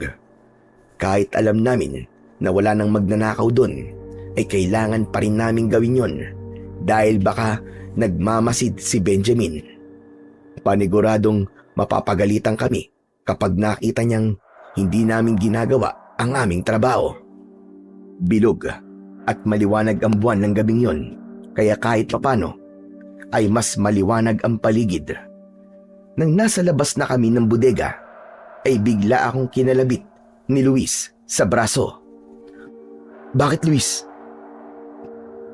Hindi ba si Sir Benjamin yun? Ayun o, yung tao nasa likod ng bahay. Aba, oo nga no. Ano kayang ginagawa niya ron? Tara, lapitan natin. Babatiin lang natin siya. Pumayag ako sa gustong gawin ni Luis. Magkasama kaming naglakad papunta kay Sir Benjamin. Ngunit nang malapit na kami sa kanya, ay natigilan kami nang biglang nagbago ng anyo si Sir Benjamin at sa isang kisap mata ay naging isa siyang mabangis na aswang. Malakas na sumigaw si Luis dahil sa sobrang takot, kaya napalingon sa amin si Sir Benjamin na nasa anyong aswang. Sir Benjamin! Ikaw ang aswang! Anong ginagawa niyo rito? Nagbabantay po. Hindi po ba inutusan niyo si Ador na magbantay? Sinamahan ko lang po siya. Kung nagbabantay kayo, anong ginagawa niyo rito? Nakita niyo isang bagay na hindi niyo dapat makita. Inilagay niyo ang mga sarili niyo sa kamatayan. Ano pong ibig niyo sabihin? Papatayin niya tayo, Luis. Dahil nalaman natin ang sikreto niya. Tama ka, Ador. Ayoko maggawin yun. Ay kailangan ko yung gawin upang maprotektan ang aking sikreto. Huwag mo kami papatayin, sir. Nangangako po kami na hindi namin sasabihin sa ibang nakita namin. Pangako po. Hindi, Luis. Mas kailangan malaman ng lahat na isang aswang si Sir Benjamin. Sigurado ako na siya ang aswang na matagal na natin kinatatakutan. Siya ang pumatay sa mga taong pinatay noon ng aswang. Matapang ka pala, Ador. Inasahan ko pa naman. Naluluhod ka sa harapan ko at magmamakaawa ka. Na huwag ko kayong papatayin. Bagong Ador na po ang kaharap nyo ngayon. Hindi na ako duwag. At hindi ako natatakot sa inyo. Ador, ano ka ba? Ano ba sinasabi mo? Dapat ay magmakaawa na lang tayo sa kanya. Talagang papatayin tayo dyan sa mga sinasabi mo eh. Hindi ko kayo papaalisin. Kahit magmakaawa pa kayo sa akin. Kamatayan ang kaahantong kanyong dalawa ngayong gabi. Subukan mo. Dahil hindi kita uurungan. Hindi ako papayag na basta mo na lang kami patayin. Lalaban kami! Sa tingin mo ba, ay matatakot ako sa pagpapanggap mo matapang ka, Ador? Sa paligid ko, ikaw pa rin ang lampang si Ador. Bakit hindi mo ako subukan ngayon para malaman mo na wala na ang lampang Ador na sinasabi mo? Siguraduhin mo lang na mapapatay mo ko ngayong gabi. Dahil kung hindi, ay may isisiwalat akong sikreto sa mga tao nito. Alam kong aswang ang Lola Rosita mo. Unang kita ko pa lang sa kanya noon, ay alam kong kauri ko siya. Sinungaling ka! Hindi totoo ang sinasabi mo, demonyo ka! Malakas na umangil ang aswang, pero ipinakita ko sa kanya na hindi ako natatakot. Nang mabilis na sumugod ang aswang, ay sinalubong ko siya. Naramdaman ko ang pagbalot ng kapangyarihan ng mutya sa aking katawan. Hinawakan ko ang mga braso ng aswang habang pilit niya akong tinutulak. Luis, tumakas ka na! Bilisan mo! Nagmamadaling tumakbo si Luis palayo habang ako ay patuloy na nakikipagpambuno sa aswang. Sa tingin mo ba, ay merong maniniwala sa'yo kapag sinabi niyo na isa akong aswang? Sigurado ko na sa akin maniniwala ang lahat kapag sinabi ko na aswang ang lola mo. Huwag mong idamay ang lola ko sa kasamaan mo, hayop ka! Maaaring parehas kayong aswang. Pero napakalaki ng pagkakaiba niyong dalawa. Dahil hindi siya pumapatay ng tao. Malakas kong itinulak ang aswang at natumba siya sa lupa. Marahan siyang tumayo at ngumisi sa akin. Mukhang totoo nga ang sinabi mo, Hindi ka na mahina ngayon. Sa palagay ko, ay mahihirapan akong talunin ka. Pero meron akong kilala na kaya kong patayin. Sino? Sino pa ba? Kundi ang mahal mong Lola Rosita. Nanlaki ang mga mata ko nang mabilis na nawala ang aswang sa harapan ko.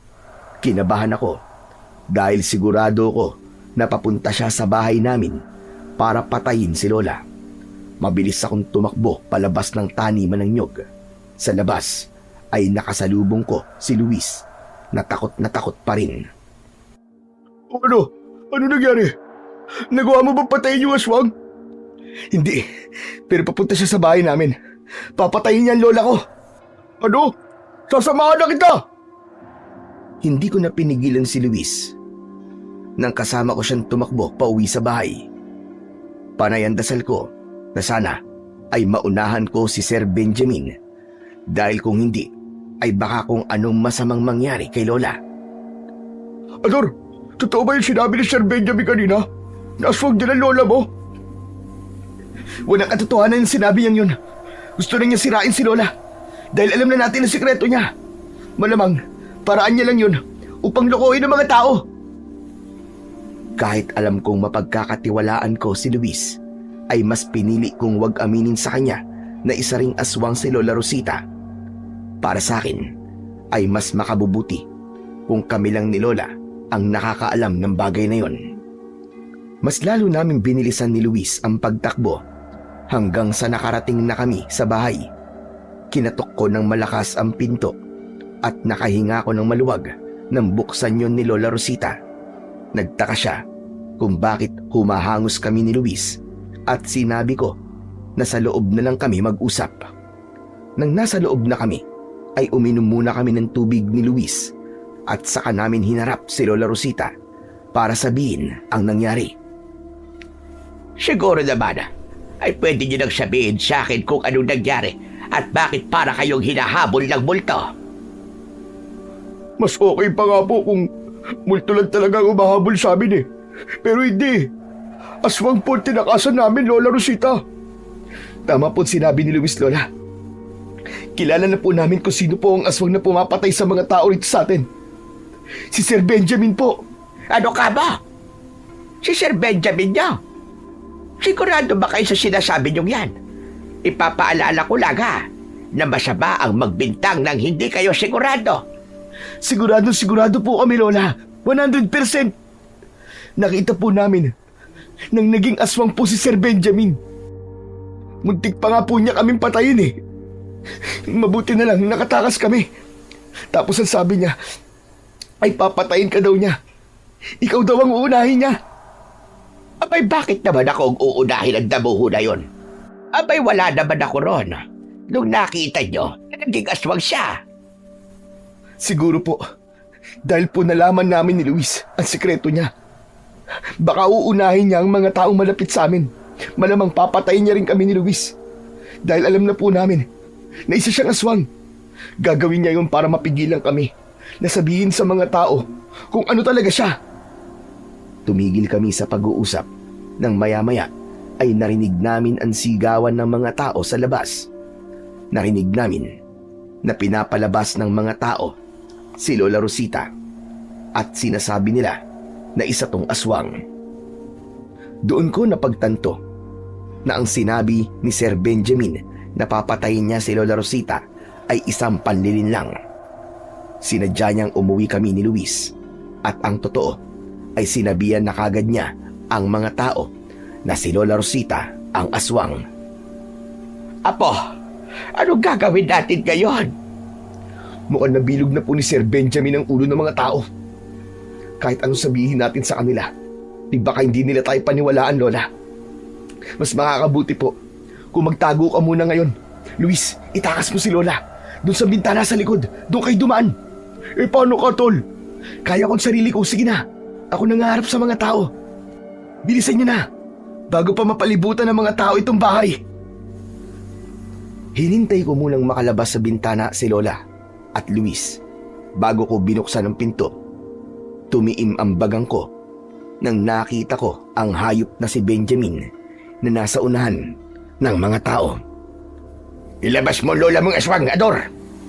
Kailangan niyang managot sa mga pagpatay na ginawa niya rito ng napakatagal na panahon. Hindi aswang ang lola ko. Huwag kayong maniwala sa Benjamin na yan. Sinasabi mo ba sinungaling ako? Nakita mismo ng mga mata ko kanina sa taniman ng nyog ang lola mo. Nag-anyong aswang siya. Muntik pa nga niya akong atakihin pero nakatakbo lang ako. Kaya agad kong sinabi kay Kapitan ang natuklasan ko para mabigyan niya ng babala ang mga tao. Kung meron mang aswang dito ay ikaw yun. Sa akin kayo maniwala. Ang Benjamin na to ang aswang. Nakita namin ni Luis na naging aswang siya dun sa likod ng kanyang bahay. Ginagawa niya ang pagsisinungaling na ito para isalba ang sarili niya. Kaya sinasabi niya si Lola ang aswang. Pero ang totoo, siya ang totoong aswang. Pambihira. Kapag ka desperado na talaga, ay gagawin ang lahat kahit magsinungaling. Sabihin mo yan sa sarili mo. Dahil sa sandaling ito, ay ikaw ang talagang desperado. Hindi kayo dapat kay Lola magalit, kundi diyan kay Benjamin. Siya ang aswang, maniwala kayo. Huwag niyong hayaan na bilugin ng aswang na yan ang mga ulo ninyo. Masyado nang tumatagal ang pag-uusap na ito. Halugugin niyo ang buong bahay ni Ador at huliin niyo ang lola niyang aswang. Hindi! Hindi kayo pwedeng pumasok dito. Wala dito si Lola. Wala na akong nagawa nang magkakasabay na dumagsa ang mga tao papasok sa aming bahay. Hinalugog nila ang bawat sulok ng bahay namin at maging sa paligid ay hinanap nila si Lola Rosita. Isang nakakalokong ngisi ang sumilay sa labi ni Benjamin habang nakatingin ako sa kanya. Hindi ko inasahan na magagawa niyang baligtarin ang pangyayari, pero sa utak ko ay alam kong hindi pa tapos ang laban at kailangan kong gumawa ng paraan para maipakita na si Benjamin ang aswang na pumatay sa mga tao noon sa aming lugar. Kahit papano ay nakahinga ko ng maluwag. Nang makalipas ang ilang oras ay hindi pa rin nakita ng mga tao si Lola Rosita. Pasikat na ang araw nang dumating si Luis sa bahay at bakas ang pagod sa kanyang muka. Salamat sa Diyos, Tol, at nakabalik ka na. Ano nangyari? Nasaan si Lola? Hindi ko alam. Nang nasa kakauyan na kami, ay sinabi niya na iwanan ko na siya ron at siya na raw ang bahala sa sarili niya. Nakakaligaw pala ron, kaya ngayon lang ako nakabalik eh. Pero sigurado ako na kung nasan man ang lola mo ngayon ay ligtas siya. Sana nga, Tol. Mabuti na lang talaga at di siya nakita ng mga tao. Dahil kung nakita siya ng mga yun, ay paniguradong sasaktan talaga siya. Eh ano palang nangyari dito?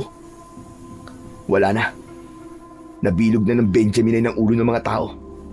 Naniwala sila sa sinabi ng Benjamin na yun, na si Lola Rosita ang aswang. Sinabi ko naman sa mga tao na si Benjamin ang totoong aswang, pero hindi sila naniwala sa akin. Iba talaga kapag maraming pera, no? Sila ang mas pinapaniwalaan ng mga tao kahit na nagsisinungaling sila. Ano kaya kung ako magsabi sa mga tao na aswang ang Benjamin na yun? Wag. Ako nga hindi pininiwalaan eh. Ikaw pa kaya? Sa bagay, tama ka sa sinabi mong yan. Pero Chong, anong gagawin natin ngayon? Kailangan makita ng mga tao na si Benjamin ang totoong aswang at hindi si Lola Rosita.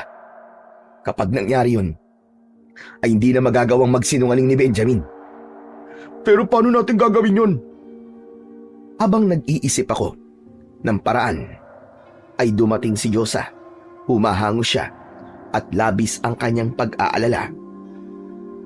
Diyos ko, totoo ba na hinahanap ng mga tao si Lola Rosita dahil isa siyang aswang? Totoong hinahanap siya ng mga tao, pero hindi aswang si Lola. Alam mo yan sa sarili mo, Diyosa. Well, hindi naman ako naniniwala na aswang ang lola mo, friend. Ang tagal-tagal ko nang kakilala si Lola, no? At super bait niya, kaya imposible na isa siyang aswang. Si Benjamin, siya ang aswang. Nalaman kasi namin ni Luis ang sikreto niya, kaya nagtuturo siya ng ibang tao.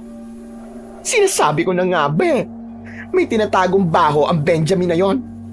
Kaya pala hindi ko siya feel Parang ang bigat-bigat ng loob ko sa kanya ever since na dumating siya rito sa lugar natin. OMG! Ano ba yan?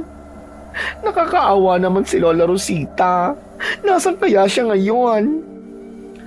Nagtatago muna siya. Pero babalik din siya kapag naayos na ang lahat. At mangyayari lang yun kapag naipakita natin sa mga tao na aswang talaga si Benjamin. Nagpatuloy ako sa pag-iisip hanggang sa isang ideya ang pumasok sa utak ko. Agad kong ipinaalam kina Luis at Josa ang planong nabuo ko at walang pagdadalawang isip na pumayag sila nang sabihin ko na kailangan ko ang kanilang tulong. Maghapon akong nag-alala para kay Lola Rosita dahil wala akong ideya kung nasaan na siya. Ipinagdasal ko siya sa Panginoong Diyos na sana ay nasa mabuti siyang kalagayan at malagpasan namin ang napakabigat na problema na pinagdadaanan namin. Pagsapit ng gabi, ay inihanda ko ang aking sarili. Bandang 10:00 ng gabi, ay lumabas ako ng bahay habang may dalang matalas na itak. Tinaak ko ang daan papunta sa bahay ni Benjamin. Walang ibang nasa isip ko ng mga sandaling yon, kundi ang mapatunayan sa lahat ng mga tao na aswang si Benjamin at malinis ang pangalan ni Lola Rosita. Kaya panay ang dasal ko na sana ay magtagumpay ang plano ko para sa gabing yon. Hindi nagtagal ay nasa harapan na ako ng bahay ni Benjamin. Muli kong naramdaman ang paggapang ng kapangyarihan ng mutya ng pangil ng kalabaw sa aking katawan. Isa yung indikasyon na handa na akong harapin si Benjamin para sa isang madugong labanan. Benjamin! Lumabas ka dyan, hayop ka! Harapin mo ako! Tapusin na natin to ngayong gabi! Paulit-ulit akong sumigaw hanggang sa bumukas ang malaking pinto at lumabas si Benjamin. Ano't nambubulahaw ka ng tulog ng ganitong oras, ha? Siraulo ka ba? Ikaw ang siraulo! Harapin mo ko, hayop kang demonyo ka!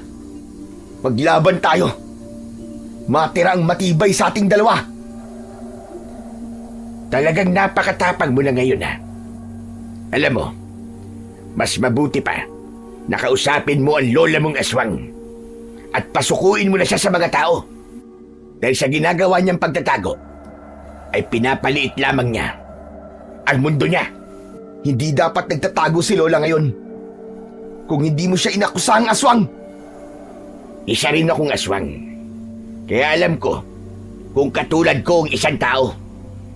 Sadyang matanda at mahina na nga yata ang lola mo. Kaya hindi niya nararamdaman na aswang din akong kagaya niya. Sinabi ng hindi aswang ang Lola Rosita ko eh. Kung aswang siya, sana matagal niya na akong pinatay. Para sabihin ko sa'yo, hindi niya ako totoong apo. Hindi niya ako kadugo. Pero inampun niya ako at inalagaan. Minahal niya ako na parang tunay niyang apo. Sa tingin mo ba, may aswang nagagawa ng ganung bagay, ha? Isa pa, bakit hindi mo nalang aminin sa mga tao na ikaw ang aswang? Alam na namin ni Luis ang sikreto mo. Kaya wala ka ng kawala, hayop ka! Sa tingin mo ba, ay natatakot ako sa inyong dalawa ni Luis? Sino bang maniniwala sa isang mahina at sa isang basagulero na kagaya nyo? Kaya dito ko piniling manirahan dahil nakita ko na mga uto-uto ang mga tao rito. Madali kong maitatago sa kanila ang pagiging aswang ko dahil lahat kayo ay mahihina ang utak. Hoy! Excuse me, demonyong bakulaw? Sinong mahina ang utak ang tinutukoy mo, ha? Kami ba? Laking gulat ni Benjamin nang mula sa kung saan-saan ay isa-isang lumabas ang mga tao sa pangunguna ni na Josa at Luis. Yun ang plano namin. Sinabi ko sa mga kaibigan ko na kumbinsi nila ang ilang mga tao sa lugar namin na magtungo sa labas ng bahay ni Benjamin sa gabing yon. kailangan nilang magtago upang hindi sila makita ni Benjamin. Nang sa gayon ay isipin ni Benjamin na ayos lang na sabihin ito na isa tong aswang dahil kami lang ang naroon. O ano mga kasama? Narinig niyo naman siguro ang lahat ng sinabi ng hayop na Benjamin na to. Sa bibig niya mismo nang galing na isa siyang aswang. O ano? Wala ka ng kawala ngayon, Benjamin. Hindi totoo sinabi ko kanina. Tinatakot ko lang yan si Ador dahil pinagbabantaan niya ang buhay ko. Ang lola niya, yun ang talagang aswang at hindi ako. Sa tingin mo ba ay may maniniwala pa sa mga asinungalingan mo, tanga? Ngayon, sasabihin ko ang totoo sa lahat ng mga tao nandito. Nalaman namin ni Luis ang pagiging aswang mo at pinagbantaan mo ang buhay namin. Dahil alam mo sasabihin namin sa lahat kung ano ka talaga. Ginamit mo si Lola Rosita para sa kanya mapunta ang galit ng mga tao. Pero dahil ikaw na mismo ang umamin ngayon na isa kang aswang, ay wala ka ng lusot. Ikaw ang aswang na ilang taon nang pumapatay sa mga tao rito. Ilang pamilya nang nawalan ng mahal nila sa buhay nang dahil sa kasamaan mong demonyo ka. Tumiim ang bagang ni Benjamin at mariin niyang ikinuyom ang kanyang mga kamay. Napangisi ako dahil alam ko na alam niya na wala na siyang lusot. Sa pagkakataon na yon, bukayo na siya. Wala nang dahilan para magsinungaling pa ako. Oo, isa akong aswang. At ako ang aswang na pumapatay ng mga tao sa lugar na ito. At ikaw, Ador, ikaw ang dahilan kung bakit nasira ang pananahimik ko rito. Kaya't magbabayad ka. Pananahimik ba para sa'yo? Yung napakarami mong pinatay, diablong buwang ka! Pagsisisihan mo ang lahat ng ito, Ador. Malakas na sumigaw si Benjamin at sa isang iglap ay naging nakakatakot siyang aswang. Takot na nagtakbuhan palayo ang mga tao, pero nanatili ako sa aking kinatatayuan. Nagsimulang maglakad ang aswang palapit sa akin. Sisiguraduhin ko na bago ko umalis sa lugar na ito, ay papatayin mo na kita. Hindi ka na makakaalis dito. Dahil dito ka na ililibing. Buong tapang akong sumugod sa aswang. Tatagain ko sana siya, pero bigla siyang nawala sa aking harapan. Nagulat na lang ako nang lumitaw sa likod ko ang aswang at bumaon ang matutulis niyang mga kuko sa likuran ko. Agad akong humarap sa kanya at isang malakas na halakhak ang kanyang pinakawalan. Wala kang laban sa akin, Ador. Magpapakamatay itong pagtapag-tapagan mo. Sinunggaban ako ng aswang, pero sinalubong ko siya ng malakas na suntok sa muka. Halos lumipad ang aswang sa lakas ng suntok ko. Dumausdo siya sa lupa at kumampas ang likod niya sa isang malaking puno. Naglakad ako palapit sa kanya, pero mabilis siyang tumayo at sumugod. Akmang kakalmutin niya ako, pero nagawa kong hawakan ang isa niyang kamay. Mariin kong pinisil ang kanyang kamay at napasigaw siya nang nadurog ang mga buto sa kanyang kamay. Tinarak ko ang itak sa tiyan niya at saka ko siya sinipa ng malakas. Muling natumba ang aswang at halos hindi na siya makatayo. Ang mga kagaya mong aswang ay hindi na dapat hinahayaan pang mabuhay. Sa dami ba naman ng buhay na kinuha mo, hayop ka? Kamatayan na lang ang maaaring parusang ibigay sa'yo. Walang kahirap-hirap na binuhat ko ang aswang at malakas ko siyang ibinalibag sa lupa. Narinig ko ang pag-igit niya. Tatayo pa sana siya, pero sinipa ko siya sa muka. Tama na! Tama na, maawa ka sa akin, Ador! Huwag mo akong papatayin! Tama na! Nangangako ako na magbabago at magpapakalayo-layo na ako. Huwag mo akong patayin! Magpapakalayo-layo ka? At pagkatapos ay ano? Sa ibang lugar ka naman mag-aasik ng kasamaan mo? Hindi na. Hindi na, Benjamin. Hindi ko nahahayaang mangyari yun. Bago pa ako makakilos, hindi ko inasahan na makakatayo ng mabilis ang aswang. Sumugod siya habang nakaumang ang matutulis niyang mga kuko. Pero bago pa niya ako masaktan, ay inunahan ko na siya. Mariin kong ibinaon ang itak sa tapat mismo ng kanyang puso at pinagdiinan ko pa yun ng gusto. At nang hugutin ko ang itak, ay agad siyang bumagsak sa lupa. Nakabukas ang kanyang mga mata habang unti-unti siyang binabawian ng buhay. Kitang-kita ko rin ang pagbulwak ng dugo sa dibdib, sa bibig niya, sa kanyang ilong at sa kanyang mata. Nakabukas din ang kanyang malalaking mata habang unti-unti siyang binabawian ng buhay. Hindi nagtagal ay tuluyan ang nalagutan ng hininga ang aswang. Nagulat ako nang sabay na lumapit sina Diyosa at Luis sa akin.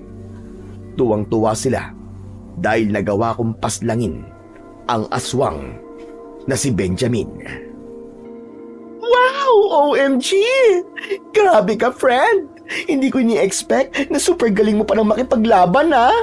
Saka, super lakas mo rin kasi nabuhat mo yung aswang kahit mas malaki siya sa'yo. Tapos naibalibag mo pa. Kaya nga kita-kita ko rin. Ano ba sikreto mo? At sobrang lakas mo na ngayon. Sabihin mo naman sa amin, oh. Wala akong sikreto. Ang totoo niyan dati na talaga ako malakas at di ko lang pinapakita sa inyo. Ang mabuti pa siguro punta na natin si Kapitan at sabihin nating patay na ang aswang. Pero, ibig bang sabihin ay pwede nang mag-comeback dito si Lola Rosita kasi nalaman na ng mga tao na si Benjamin ang totoong aswang? Oo, tama ka, Diyosa.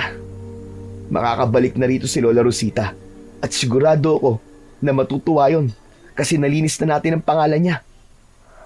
Tsaka oo nga pala, maraming salamat talaga sa tulong yung dalawa. Hindi ko to magagawa kung di niyo ako tinulungan. Ano ka ba? Siyempre, tutulungan ka namin, ano? What our friends are for, di ba? Oo nga naman. Magkakaibigan na tayo ngayon eh. Maraming salamat talaga. Matapos yun, ay ipinaalam na namin kay Kapitan ang lahat ng mga nangyari. Maraming tao ang nagpatunay na si Benjamin ang totoong aswang na pumapatay sa mga tao sa amin at hindi si Lola Rosita. Nagkaisa kami na sunugin ang katawan ng aswang na si Benjamin at alam ko na sa sandaling yon ay nakamit na ng mga naging biktima niya ang hustisya. Simula noon ay nagbago na ang tingin ng mga tao sa akin. Hindi na ako ang dating mahina, lalampalampa at laging binubuli. Makalipas ang ilang araw ay bumalik si Lola Rosita at napakasaya niya nang malaman niya ang nangyari. Marami ang humingi ng tawad sa kanya dahil sa pag-akusa ng mga ito na isa siyang aswang. Yun nga lang, sa kasalukuyan ay hindi ko nakasama si Lola Rosita dahil pumanaw na siya at kasama niyang inilibing ang sikreto niya na isa siyang aswang. Hanggang ngayon ay suot-suot ko pa rin ang mutya ng pangil ng kalabaw bilang alaala ng aking lolo at lola na itinuring akong tunay na pamilya at nagmahal sa akin ng lubos.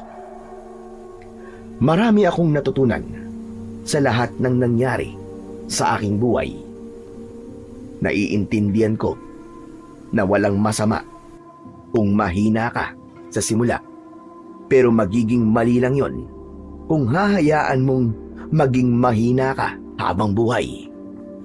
May mga pagkakataon na kailangan nating maging malakas, hindi lang para sa ating sarili, kundi para rin sa mga taong mahalaga sa atin. At nang dahil sa mga taong yun, ay natutunan kong tumayo, lumaban, at maniwala sa aking sarili.